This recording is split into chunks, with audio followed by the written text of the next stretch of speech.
अकोट-अकोला महामार्गावर जखमींना घेऊन जाणारी 108 रुग्णवाहिका अचानक बंद पडल्याने मोठा गोंधळ उडाला। जीव वाचवणारी सेवा स्वतःच ठप्प झाल्याने आरोग्य व्यवस्थेच्या कार्यक्षमतेवर गंभीर प्रश्न उपस्थित झाले आहेत। जी गाडी जीव वाचवण्यासाठी धाव घेत होती तीच गाडी अर्ध्या रस्त्यात थांबली।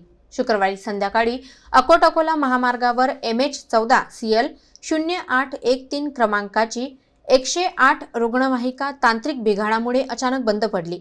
अपघातातील जखमींना रुग्णालयात घेऊन जात असताना ही घटना घडली। त्यामुळे काही काळ महामार्गावर गोंधळाची स्थिती निर्माण झाली। या रुग्णवाहिकेत चालक पेटे आणि सहाय्यक डॉक्टर कराडे उपस्थित होते। मात्र वाहन बंद पडण्याचं नेमकं कारण विचारलं असता कर्मचाऱ्यांकडून स्पष्ट उत्तर मिळालं नाही। परिणामी नागरिकांमध्ये संतापाची भावना व्यक्त होत आहे। महामार्गावर अपघातांची संख्या वाढत असताना आपत्कालीन सेवा सुरक्षित आणि सज्ज असणं अत्यंत गरजेचं आहे। वेळेवर उपचार मिळणं म्हणजे अनेकदा जीव वाचणं असतं। अशा परिस्थितीत 108 सेवेची ही अवस्था आरोग्य यंत्रणेच्या निष्काळजीपणावर प्रश्नचिन्ह निर्माण करते। आता तरी प्रशासन या प्रकरणाची गंभीर दखल घेऊन तात्काळ उपाययोजना करणार का, याकडे सर्वांचं लक्ष लागलं आहे।